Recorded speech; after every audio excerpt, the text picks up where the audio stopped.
Bonjour et bienvenue à cette 15e rencontre du Club virtuel de jardinage français LSQ de l'Ado. Alors, aujourd'hui, on va parler de quelques dernières fiches de culture. Commençons premièrement avec le navet et le rutabaga. Souvent, les deux sont confondus l'un pour l'autre. Donc, ils se ressemblent, sont ronds avec un peu de mauve dessus.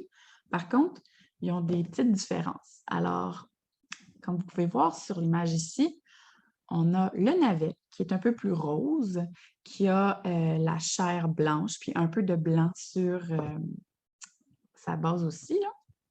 Et puis ça, c'est un légume à maturité courte. Donc, rapidement, quand on le sème, ça ne sera pas bien long qu'on peut le récolter. Alors, c'est parfait pour faire plusieurs successions durant la saison. Par contre, le rutabaga, c'est quelque chose à maturité longue, alors on peut en faire une seule fois dans la saison. Donc, si vous aimez ce genre de légumes racines, puis que vous en voulez plusieurs fois, vous voulez en manger souvent, c'est préférable de semer du navet. Puis là, c'est le temps. Donc, on peut faire le semis du navet soit au printemps ou au début août. Alors là, on commence à vraiment enfiler le mois de juillet. Donc, c'est pour ça qu'on vous présente le navet en ce moment-ci. Et puis, lorsque vous semez votre navet, semez-les à 10 cm de distance. Puis, éventuellement, vous aurez peut-être besoin d'éclaircir au besoin. Lorsqu'on le fait sur une planche de 30 cm par 30 cm, on peut en mettre 9. Et donc, on reconnaît bien le navet par son collet un peu plus rose. Voyons maintenant le rutabaga. Donc, il va avoir plus de brun sur son collet. Et puis, c'est quelque chose qui a une chair jaune plutôt. Et on peut faire des semis au printemps pour le rutabaga. Par contre, on va rencontrer la mouche du chou. Ils ont le même ennemi, le chou et le rutabaga. Donc, c'est pour ça que c'est préférable d'attendre la 2e semaine de juin. Alors ça, c'est pas mal le seul temps qu'on peut le faire dans la saison parce que c'est quelque chose à maturité plus longue.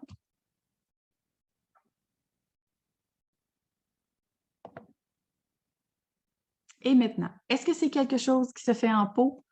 Oui. Alors, un pot de 20 cm de profondeur, c'est parfait. Puis, comment est-ce qu'on l'intègre au jardin? Par exemple, que vous le faites en pleine terre ou dans un bac avec d'autres légumes aux alentours, vous pouvez planter, semer votre navet ou votre rutabaga à côté de carottes, de choux de Bruxelles, des oignons verts et des haricots. Par contre, ils ont les mêmes ravageurs, donc juste faire attention à cela. Puis, lorsqu'on les met avec la tomate, eh bien, ça fait un beau compagnonnage parce que l'odeur de la feuille de tomate va éloigner les mouches puis les altises. Puis les altises, c'est tout petit, c'est noir, puis ça grignote les feuilles, ça fait plein de trous. Alors, si vous voyez vos feuilles de légumes plein de trous, vous saurez que c'est les altises. Puis, c'est ça. Donc, c'est un bon compagnon pour le navet rutabaga grâce à l'odeur des feuilles de tomate.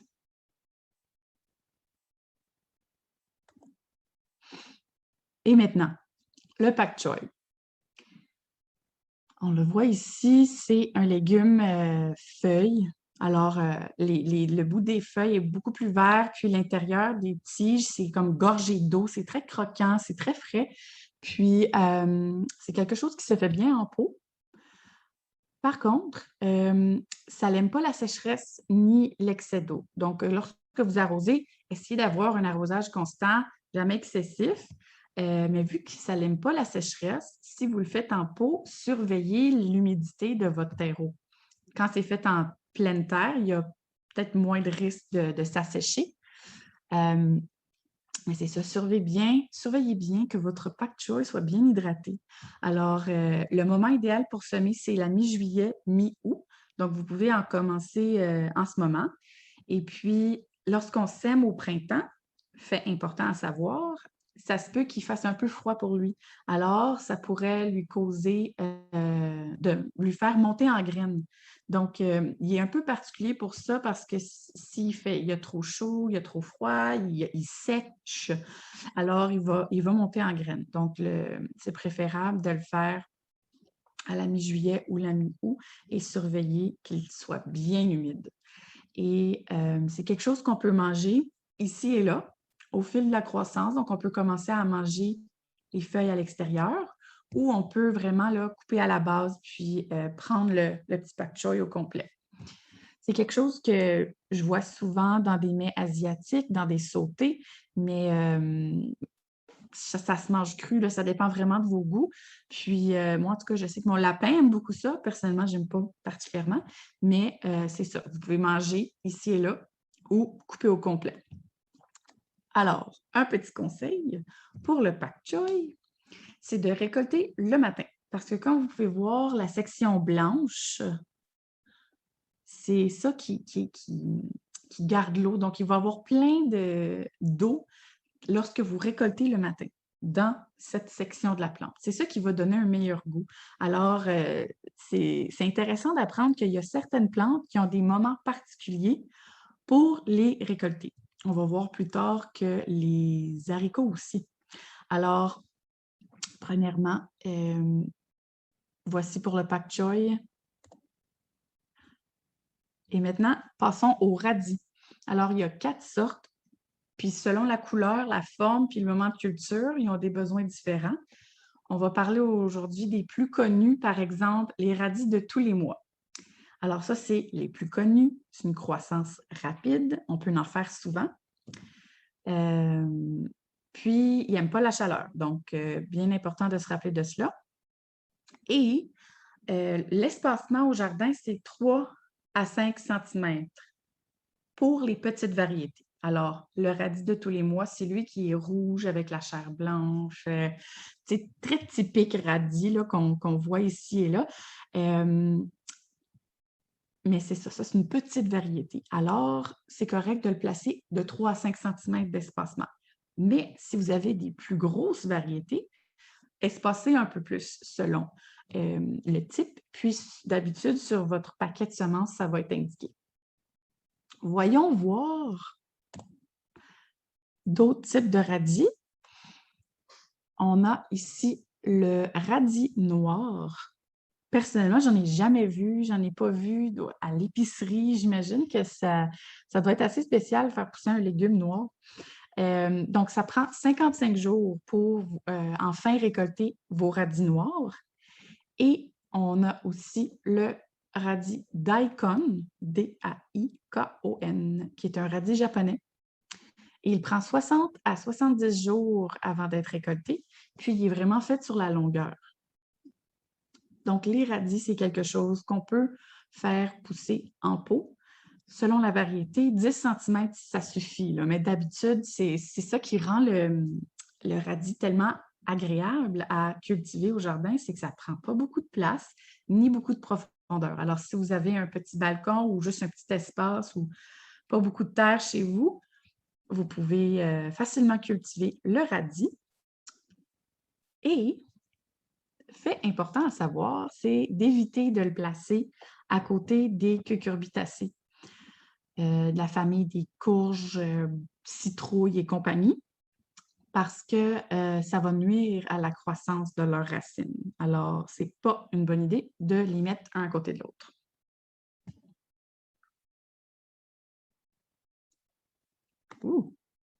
Et voilà. Les radis sont un peu particuliers parce que si ils manquent d'eau, s'ils ont trop chaud, etc., leur racine, la partie qu'on veut manger pour son goût fort, là, eh bien, la racine va être endommagée. Alors, c'est sûr qu'on peut manger seulement les feuilles, mais si vous voulez manger un radis puis que ça soit agréable, il ne faut pas trop attendre avant d'éclaircir les radis. Alors, lorsque vous les plantez un à côté de l'autre, s'ils sont trop étroits dans le même espace, ça va vous faire des toutes petites racines rouges puis juste des feuilles dans le fond. Alors, ça se mange, mais si vous voulez vraiment goûter le radis, il faut éclaircir. Puis si vous attendez trop avant d'éclaircir, eh bien, ça se pourrait que votre radis devienne fibreux. Alors, vous allez voir comme des poils dessus un peu, là. Il va goûter très fort. Et puis, un autre dommage qui pourrait se passer à votre radis, c'est qu'il se fende. Donc, il y a juste des petits besoins particuliers. Puis, ce qui est agréable, c'est que vous pouvez regarder dans votre jardin, vous pouvez tasser les feuilles puis voir l'état de vos radis. Est-ce qu'ils sont en train de bien pousser ou est-ce qu'ils sont tous étouffés?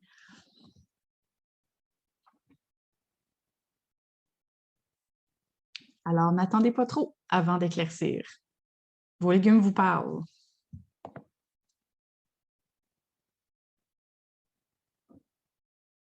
Et maintenant, pour la roquette.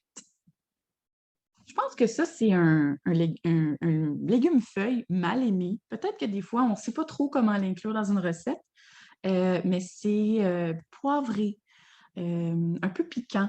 Et puis, c'est un légume feuille de culture très courte. Donc, c'est quelque chose, en 5 semaines, on peut déjà la récolter puis la manger.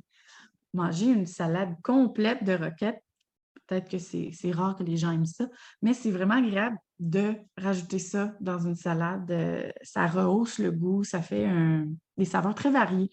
Alors, c'est une plante qui réagit au soleil.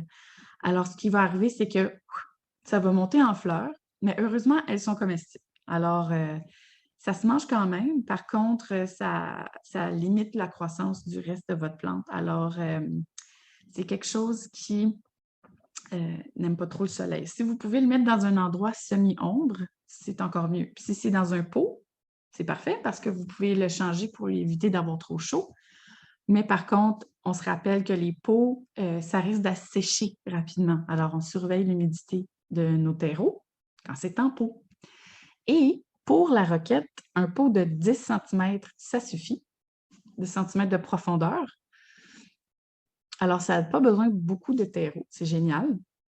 Et donc, pour la roquette, on fait des semis intérieurs à la mi-mars. C'est sûr que transplanter de la roquette, c'est pas facile. La roquette italienne, ça, c'est une variété qui peut se faire transplanter. Donc, on en fait à l'intérieur à la fin mars et par le temps qu'il est le début mai, on peut la planter dehors. Par contre, si vous achetez un sac de graines de roquette de jardin, que ça s'appelle, eh bien, celle-là, elle n'aime pas vraiment se faire transplanter. Donc, surveillez la variété, mais c'est quelque chose qui se fait super bien dehors, en semi-direct, alors au début mai, puis au début avril. Et là, ben, vu que la saison elle redevient un peu plus froide, on est dans les temps très chauds, puis ça va monter en fleurs. Mais lorsque ça redevient un peu plus frais, on peut recommencer à faire des légumes feuilles comme ça. Pour ce qui est de la durée de vie des semences de la roquette, 4 ans. Alors, à partir du moment que vous avez acheté un nouveau paquet, 4 ans plus tard, ça se peut que ça ne sorte pas.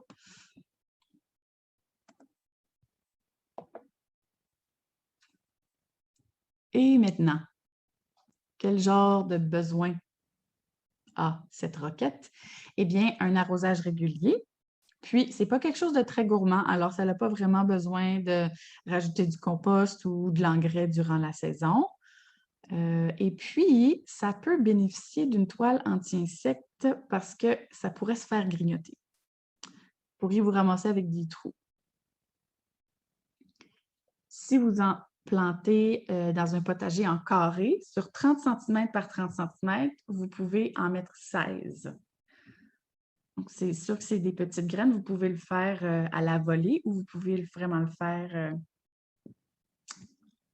disons, 4 par 4, 4 plants par 4 plants. Et puis, c'est un bon compagnonnage pour les carottes et les navets. Alors, on a vu en ce moment, ça s'en vient que ça va être le temps de semer les navets. Vous pouvez les mettre ensemble. Puis ici, je vous ai montré quelques petites idées de comment les inclure dans votre assiette. Ça rajoute un petit kick sur la pizza parce que ça a un goût un peu poivré. Donc, ça contribue à rehausser une pizza ou une salade. Puis, vous pouvez mélanger différentes verdures dans votre salade si vous trouvez que la roquette, pardon, est trop forte. C'est ce qui conclut aujourd'hui nos fiches de culture. Par la suite, on va voir qu'est-ce qu'on fait au potager, puis prendre une petite pause.